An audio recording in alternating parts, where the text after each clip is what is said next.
السلام علیکم، ایک نئے ولاگ کے ساتھ میں ہوں سبی الحسنین۔ گزشتہ ایک ڈیڑھ ماہ سے ذاتی وجوہات کی بنا پر میں ولاگ نہیں کر سکا تھا، اور آج کوشش ہے کہ یہ سلسلہ دوبارہ بحال کیا جائے۔ آج سپریم کورٹ میں مختلف اہم کیسز کی سماعت تھی۔ سب سے پہلے تو ججز ٹرانسفر، جو اسلام آباد ہائی کورٹ میں ججز کی ٹرانسفر کا معاملہ ہے، اس کیس کی سماعت تھی، اور 9 مئی کے حوالے سے کیس کی سماعت تھی۔ کیا تفصیلات ہیں اس کے لیے میرے ساتھ موجود ہیں سینئر صحافی طیب بلوچ، ان سے چل کر بات کرتے ہیں۔ لیکن یہ جو ججز ٹرانسفر والا کیس ہے، اس میں میں یہ واضح کرتا چلوں کہ پروسیس کا کوئی بھی معاملہ نہیں ہے، پروسیس پہ کوئی ابھی تک ڈسپیوٹ سامنے نظر نہیں آیا۔ جو اہم سوال ہے جو اس کیس میں طے ہونا ہے وہ یہ کہ کیا ٹرانسفر کے بعد ججز کو دوبارہ سے حلف اٹھانا پڑے گا یا نہیں، اور سینیورٹی کہاں سے طے ہوگی، نئے حلف کے تحت ہوگی یا پھر جو پہلے ہائی کورٹ میں وہ حلف اٹھا چکے ہیں بطور جج وہاں سے شروع ہوگی۔ تو یہ اہم سوال ہے جو اس کیس میں طے ہونا ہے۔ طیب بلوچ، بہت شکریہ جوائن کرنے کے لیے۔ یہ بتائیں کہ آج کی سماعت جو ہے ججز ٹرانسفر کے حوالے سے، یہ بغیر کارروائی کے ہی ختم ہو گئی؟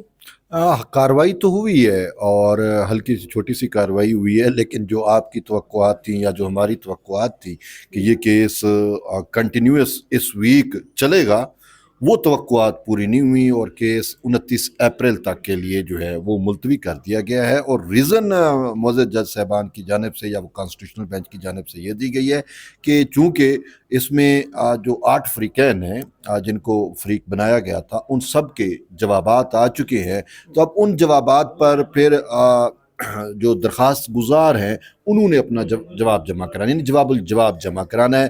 تو اس بنا پر یہ سماعت ملتوی کر دی گئی، اور یہاں پہ وکیل فیصل صدیقی نے پوائنٹ آؤٹ کیا کہ جی 28 اپریل کو تو ملٹری کورٹ والا ہے، اور وہ بھی کانسٹیٹیوشنل بینچ ہے، تو آپ اس کو جو ہے ابھی ہی سن لیں یا سنتے رہیں تاکہ یہ معاملہ کنکلیوڈ ہو۔ تو اس پہ جج صاحب نے کہا کہ نہیں، وہ ملٹری کورٹس والا جو کہ سماعت ہے وہ 11:30 بجے ہوا کرے گی، ہم صبح 9:30 بجے بیٹھ جایا کریں گے، تو ہم اس ٹائم ہی ان کو یعنی دونوں کیسز کو ایک ساتھ ہی لے کے چلیں گے۔ تو اس وجہ سے پھر جواب الجواب کی وہ کرتے ہوئے انہوں نے سماعت تو ملتوی کر دی۔ لیکن اس میں آپ کو بتاؤں کہ سندھ ہائی کورٹ نے جواب جمع کرایا، کیونکہ سندھ ہائی کورٹ سے جسٹس خادم حسین سومرو کو لیا گیا۔ بلوچستان ہائی کورٹ نے جواب جمع کرایا، تو رجسٹرار کی جانب سے آئے جوابات سارے، تو اس میں محمد آصف ریکی کو لیا گیا تھا جو اسلام آباد ہائی کورٹ میں تبادلہ، لاہور ہائی کورٹ سے جسٹس یعنی وہ سرفراز ڈوگر کو لیا گیا، تو ان کے رجسٹرار نے جواب جمع کرایا۔ اس کے بعد چیف رجسٹرار سپریم کورٹ کا بھی جواب جو ہے وہ آیا ہے، جوڈیشل کمیشن کا بھی جواب آیا ہے، وفاقی حکومت کا بھی جواب آیا ہے۔ تو یوں وہ تمام جو بنائے گئے تھے اس میں فریق، ان سب نے اپنے جوابات جمع کرائے ہیں۔ اور باقی جو آپ نے ابتدا میں بات کی کہ اس میں جو پروسیس ہے یعنی کہ ججز کا تبادلے کا، آرٹیکل 200 کی کمانڈ کو فلفل کرنے کا، وہ پروسیس میں کہیں کوئی لکونہ یا کہیں کوئی ایسی چیز نظر نہیں آ رہی، قانونی سکم نہیں ہے کہ جس کی بنیاد کے اوپر جو ہے وہ ججز کا تبادلہ یا ان کا نوٹیفیکیشن جو ہے نل اینڈ وائڈ ہو سکتے۔ تو اس وجہ سے یہ پروسیس تو ٹھیک ہے۔ باقی آپ کے بقول جو آپ نے کہا کہ اس میں چونکہ انٹرپریٹیشن کا معاملہ ہے، اور 200 کا کمانڈ جو ہے استعمال ہوا، تو آیا وہ اوتھ کا معاملہ ہے اور سینیورٹی، اوتھ سے ہی سینیورٹی۔ لیکن اس میں اگر آپ کو ماضی سے بتاؤں، جسٹس اجمل میاں کو ٹرانسفر کیا گیا تھا، ماضی میں بھی ایسی مثالیں موجود ہیں، ایک ہائی کورٹ سے دوسری ہائی کورٹ میں۔ اس ٹائم تو اسلام آباد ہائی کورٹ کا بھی وجود نہیں تھا، لیکن یعنی کہ سندھ ہائی کورٹ سے بلوچستان ہائی کورٹ میں جج گئے، اور بلوچستان ہائی کورٹ سے سندھ ہائی کورٹ میں بھی جج گئے، تو اس ٹائم جو جج ٹرانسفر ہوئے انہوں نے نئے اوتھ نہیں لیے۔ صحیح، ٹھیک ہے نا؟ ہاں، جو جج ٹرانسفر ہو کے گیا وہ جب چیف جسٹس بنا تو اس کو پھر اوتھ لینا وہ تو چیف جسٹس کا اوتھ الگ ہوتا ہے، باقی نہیں ہے۔ تو ماضی میں اس کی ایگزامپلز موجود ہیں۔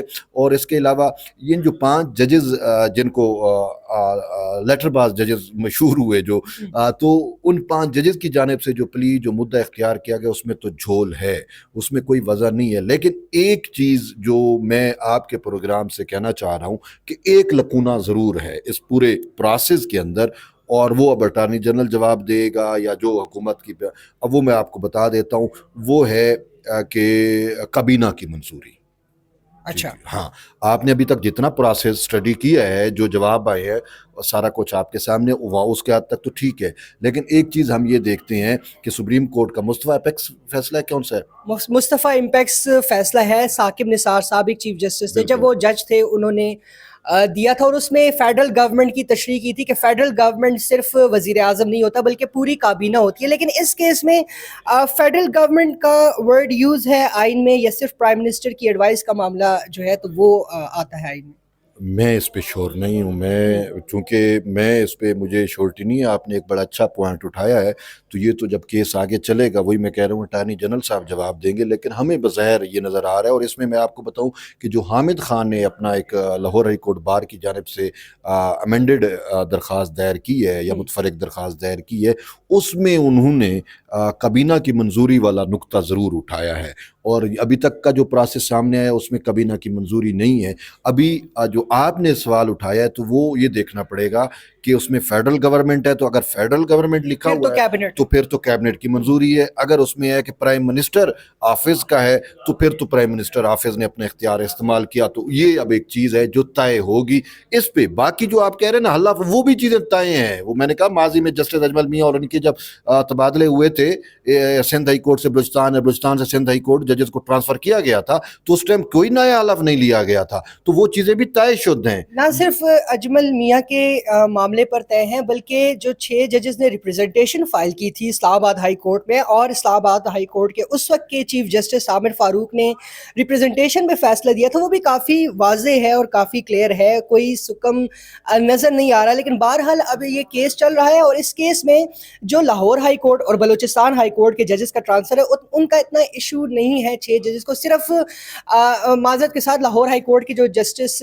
سرفراز ڈوگر ان پہ تحفظات تھے 5-6 ججز کو اسلام آباد ہائی کورٹ کے, کیونکہ ان کی سینیورٹی جو ہے وہ ڈٹرمن کر رہی ہے کہ اسلام آباد ہائی کورٹ کا چیف جسٹس کون بنے گا. ابھی تو جسٹس سرفراز ڈوگر قائم مقام چیف جسٹس ہیں, اور جسٹس محسن اختر کیانی سینئر پیونل جج ہے. اگر تو سرفراز ڈوگر کی ٹرانسفر نہ ہوتی تو محسن اختر کیانی چیف جسٹس بنتے, مگر محسن اختر کیانی صاحب کا بھی جو ہے تو ظاہر ہے بدقسمتی ہے بلکہ کہ پولیٹیکل ٹلٹ جو ہے وہ ایکسپوز ہو رہا ہے سپریم کورٹ میں ججز کا. بہرحال یہ تو اب کیس کی سماعت جو ہے تو وہ ملتوی ہو گئی ہے. 9 مئی واقعات کے جو معاملہ تھا اس پہ تھوڑی سی ڈیٹیلز ہمارے ویورز کو بتائیں.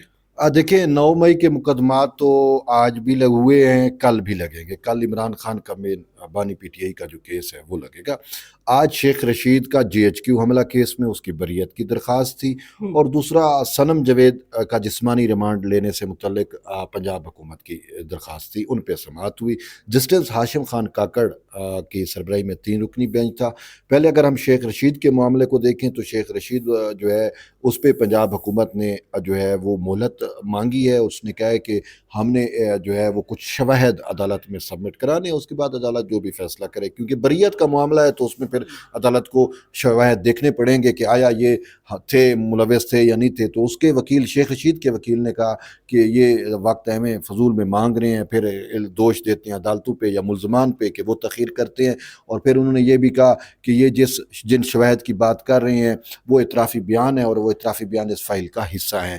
تو اس پہ جسٹس ہاشم خان کاکڑ نے کہا کہ آج سے یہ بات جو ہے ذہن نشین کر لیں کہ اگر کوئی جج ملزم کا وکیل یا کوئی اور ایسا کہ جس کی وفات ہو جائے تو ہی وہ مہلت ملے گی, ورنہ مہلت نہیں ہوگی یعنی کہ اس معاملے پہ. تو بہرحال جسٹس ہاشم خان کاکڑ نے جو ہے وہ کہا کہ جی شیخ رشید جو ہے وہ 50 مرتبہ ایم این اے رہی ہے. اور یہ چیز مجھے اس نے بڑا چوکنا کر دیا کہ 50 مرتبہ ایم این اے, تو ابھی تک پاکستان میں 50 ٹرمیں پوری نہیں ہوئی. محاورتاً کہہ دیا, محاورتاً 5 کہہ دیتے تو مان لیتے, 50 تو مطلب میں تو کاؤنٹنگ میں پڑ گیا کرتے.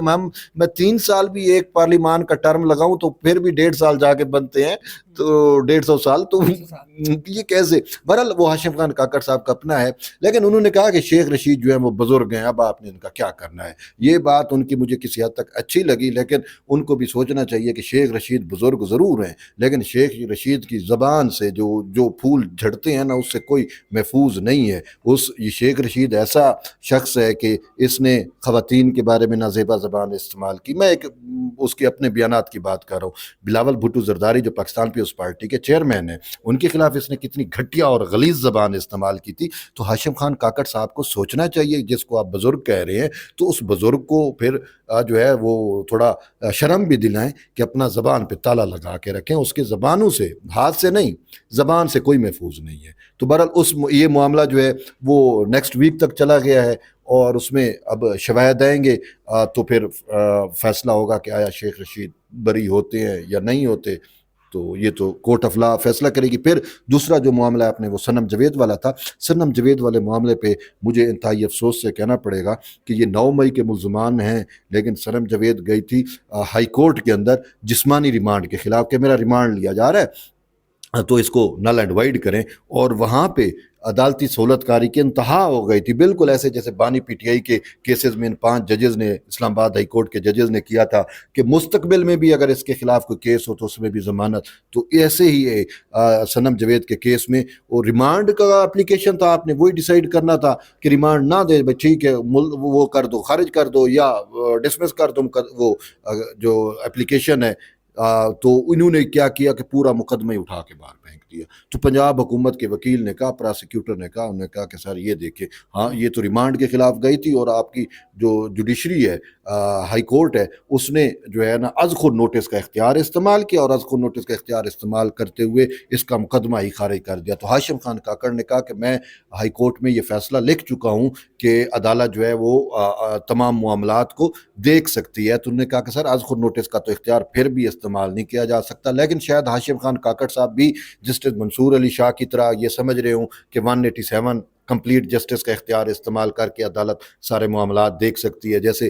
وہ مخصوص نشستوں والے کیس میں سنی تھا کونسل آئی تھی کہ سیٹیں ہمیں دیں۔ نہیں، لیکن جسٹس ہاشم کاکڑ جو ہے وہ فوجداری کیسز کے بڑے ماہر کنسیڈر کیے جاتے ہیں، تو اس کیس کی سماعت کب تک ملتوی ہوئی ہے؟ یہ گیا ہے غیر معینہ مدت کے لیے، اور اس میں جو ہے ہاشم خان کاکڑ صاحب کا ایک تو ریمارکس بڑا امپورٹنٹ ہے، انہوں نے کہا ہے کہ بھائی آسمان گرے کچھ بھی ہو، ہم نے فیصلہ کرنا ہے قانون کے مطابق، آئین کے مطابق۔ اور پھر یہ بھی ایک جج جسٹس اشتیاق ابراہیم تھے، انہوں نے کہا کہ آپ کا کیا ہے 9 مئی کے مقدمات میں ہم ججز کو بھی آپ انوالو کر سکتے ہیں، تو آپ نے یہ 9 مئی لگایا ہوا ہے، تو جس کو مرضی ہے آپ اس میں اٹھا کے جو ہے وہ شامل کر لیں۔ تو بہرحال سماعت یہ غیر معینہ مدت تک کے لیے چلی گئی ہے۔ بہت شکریہ طیب بلوچ بات کرنے کے لیے۔ تو ناظرین، یہ تھی 9 مئی واقعات سے متعلق کیسز کی تفصیلات۔ جہاں تک جسٹس سرفراز ڈوگر سمیت دیگر 2 ججز کی ٹرانسفر کا تعلق ہے، تو جسٹس سرفراز ڈوگر جو ہے تو ان کے چیف جسٹس بننے پر کہا جا رہا ہے کہ حکومت کو بھی کچھ تحفظات ہیں، مگر اب دیکھتے ہیں کہ اس کیس کے بعد کیا ہوتا ہے۔ جوڈیشل کمیشن آف پاکستان کا اجلاس بھی اسی کیس کے بعد اسلام آباد ہائی کورٹ کے چیف جسٹس کے لیے ہوگا۔ اسی کے ساتھ ہی اجازت دیجیے، اللہ حافظ۔